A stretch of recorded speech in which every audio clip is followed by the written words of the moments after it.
All right, so we are back with Lisa Waters-Lane in the studio. She comes each week with your garden question. Just what are your neighbors talking about? And so we can get some insight into that. So welcome to the studio, Lisa. Thank you. Always good to be here. Really? Yes. Yes. It actually is hard to come up with content 52 weeks out of the year. I talk to other business owners or hosts or podcasters or content creators, and they go, "Oh, that's a great idea. I just want to do that. I also want to write a book and I want to start my own." Yeah, it sounds really good until you have to actually do it every week, coming up with original, entertaining, insightful, knowledgeable type of content. And so gardening is actually easier than ever. I mean, I can imagine doing insurance, attorneys, accountants, actuaries, yeah. Anyway, so this is garden questions. So what do we got? Anything interesting going on with the monsoon rains? Well, sure. They're always interesting, right? Right? Yeah. Well, sometimes they're more interesting than we others. do. Since we've had that moisture, we have a lot of weird weeds and vines and things growing that we probably didn't have last year because they just kind of sat dormant in the ground because there wasn't enough moisture to get them going. But this year we have stuff going. So the weeds are coming out in full force. That's for sure. But Marty has a weed growing in her yard that looks very similar to morning glory, but a little bit smaller. She wants to know, can I just let it grow? It looks kind of pretty. Yeah. Or is it something I should take care of? Yeah, you should take care of that. So it is a morning glory. We call it wild morning glory, I'm guessing. Now, there is actual morning glory. It grows here. Now, we're not allowed to sell the seed because if cattle eat morning glory, they stop eating. They stop gaining weight. Ranchers just outlawed morning glory, selling morning glory seed here in the state of Arizona 100 years ago. So, but you can still find it from a friend. There's still ways to find it. So there's always a black that's market. One with a great big blue flower, purple flower. Right. And so there's a cousin to that called wild morning glory that is much more aggressive and it climbs up. It's also called choke weed. It chokes out corn, chokes out your vegetables, chokes out your flowers, chokes out, if you stand still long enough, it'll choke you out. So you really don't want this in your yard. And it's an annual. It comes back by seed every year. And so it's the rains are kind of what started. So I'm sure I've seen a little bit showing up here, but it'll climb up fences, form a seed, and then spew it all over the yard. And so it's very insidious. So you really don't want this in your yard. So kill it. Pull it out. Is it also known as bindweed? Bindweed. Another name? Yep. That's it. Yeah. Usually it's like a little pink or white flower on it. Yeah. Comes in a couple different colors, but none of it is good. Okay. Don't let it grow. Decimate is a really easy type of weed killer. It's a liquid mixed up in a pump up spray can, spot treat that, and it'll be dead by the end of the day. Basically, it's really fast. Keep up on it. You know, something you mentioned that last year didn't have rain, drought. We didn't have as many weeds. And then this year we do. I saw a study that said there's like 2,000 seed in every square foot of soil you see sitting there waiting to be disturbed or moistured. They're laying in wait. It was an unbelievable number. Wow, how is that even possible? But then you see the rains come and you see why it's possible. That's a good reason to use the weed and grass stopper. That's a preventative or pre-emergent. It is hugely useful if you don't want to be out there pulling a ton of weeds all the time. Again, bindweed or wild morning glory, that is an annual. It only comes back by seed every year, never by the roots.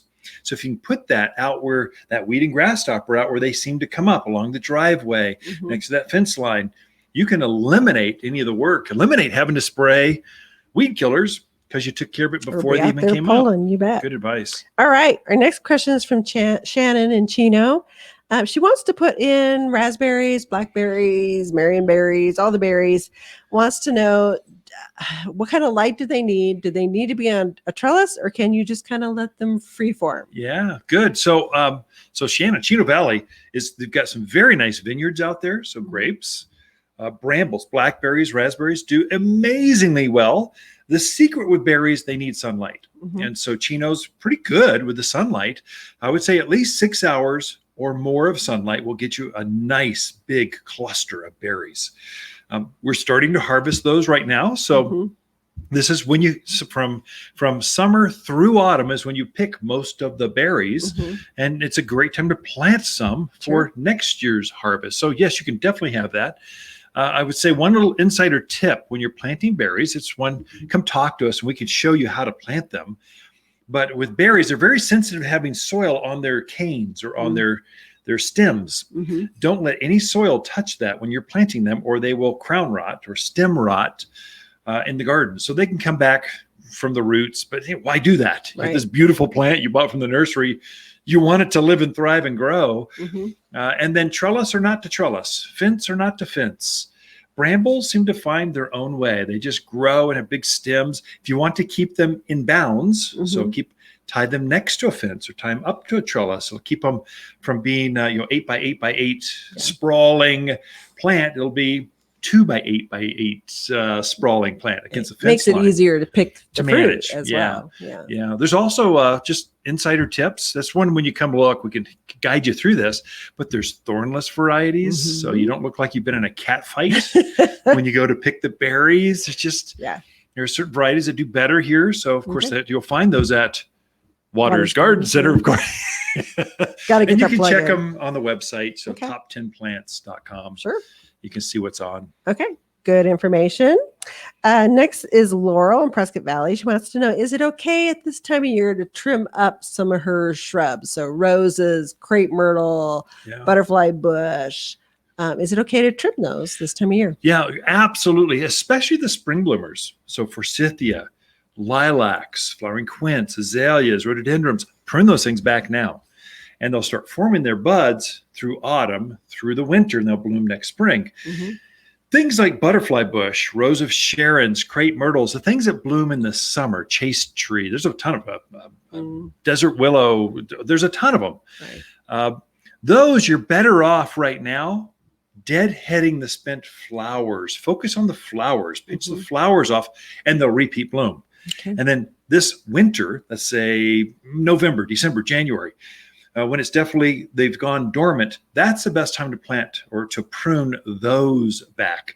Right now, if you prune them back too much, you can affect their flowers. They won't bloom anymore. And we're in the peak of the bloom cycle. So why not enjoy the flowers instead of trying to focus on the size of the plant? What the book says is you can prune back 10% of the foliage mass whenever you want. Middle of summer is 100 degrees, prune it back.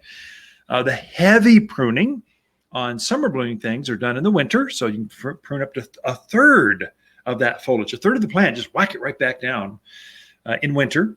The spring bloomers, you're really pruning a third of the foliage mass, really cut it back. Let's see, a lilacs, it's really gone berserk, too big.